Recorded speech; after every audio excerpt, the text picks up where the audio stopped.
अस्सलाम वालेकुम, welcome to pocket of talent. तो आज हम चपली कबाब बनाने जा रहे हैं। शुरू करते हैं। बिस्मिल्लाहिर्रहमानिर्रहीम। इसके लिए मैंने 5 लहसुन के जवे और अदरक का पीस ले लिया है और उसको चॉपर कर लिया है, और 2 बड़े साइज़ की प्याज लेके उसको भी चॉपर कर लिया है। कीमा मेरा 2 किलो है पिसा हुआ। उसको मैं मज़ीद चॉपराइज़ करके और अच्छे से बिल्कुल नरम सा जो है हम इसका और कीमा कर लेंगे, ताकि ये हमारे कबाब कच्चे ना रहें। ये 2 किलो कीमा है, इसके साथ मैंने चर्बी भी पिसवाई थी।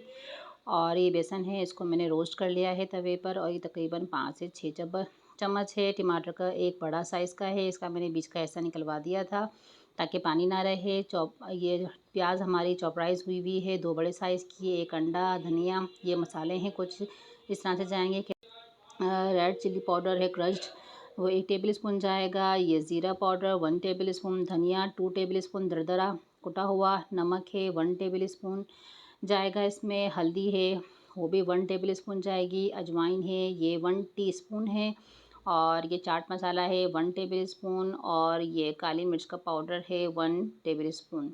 ये हमारे मसाले हो गए। ये हरी मिर्चें 3 से 4 मैंने पीस ली हैं।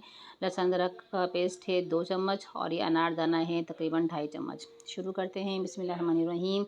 ये देखिए हमारे कीमे में बिल्कुल भी पानी नहीं है, और ये देखिए मैं प्याज को अच्छी तरह स्क्वीज़ आउट करके सारा पानी रिमूव करके इसमें अच्छे से ऐड कर रही हूँ। आप भी मेक श्योर कीजिएगा कि पानी इसमें बिल्कुल ना जाए, ना लहसुन अदरक भी हमारा बिल्कुल खुश्क होना चाहिए, इसमें ही पानी नहीं होना चाहिए।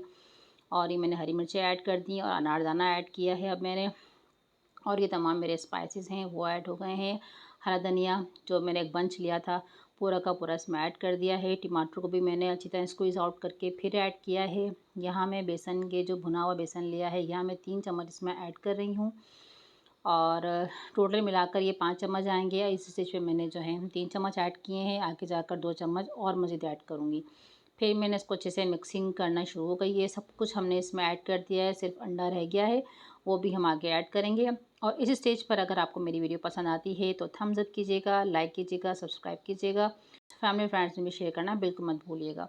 अंडा मैंने शामिल कर लिया है और आहिस्ता आहिस्ता मैं मिक्सिंग करती जा रही हूँ। इस तरीके से पूरा अंडा हमारा इसमें चला गया है, और आपने मेक श्योर करना है कि हमारा जो ये बैटर है बिल्कुल भी रनी नहीं होना चाहिए, एक फ्रिम सा होना चाहिए। ये मैंने ऑयल डाला है इसमें, कुकिंग ऑयल, ये बड़ा 2 चम्मच गए हैं, छोटे चम्मच हैं इसलिए 3 बार डाले हैं, लेकिन आप 2 टेबल स्पून डालिएगा इसके अंदर।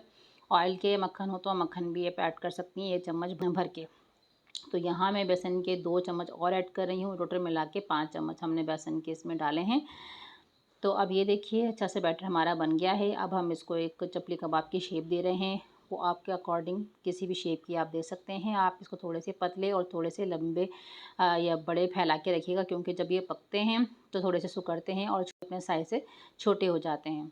तो ये देखिए तभी चूल्हे पे पैन रखिए, और ये देखिए अब आपने आहिस्ता आहिस्ता इनको टर्न आउट करते जाइए, और बहुत अच्छा सा इसमें कलर आना शुरू हो जाएगा। आँच आपने तेज़ नहीं रखनी, वरना ऊपर से पक जाएंगे, अंदर से कच्चे रह जाएंगे।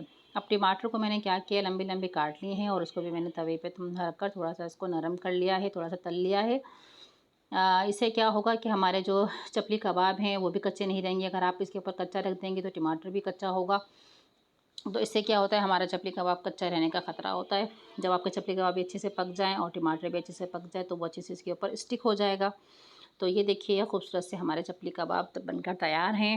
इस स्टेज पर आपको थोड़ी बहुत भी मेरी रेसिपी पसंद आती है तो थम्स अप ज़रूर दीजिएगा, और सब्सक्राइब करना बिल्कुल मत भूलिएगा। ये देखिए मज़ेदार से शानदार से मेरे चपली कबाब बनकर तैयार हो गए हैं।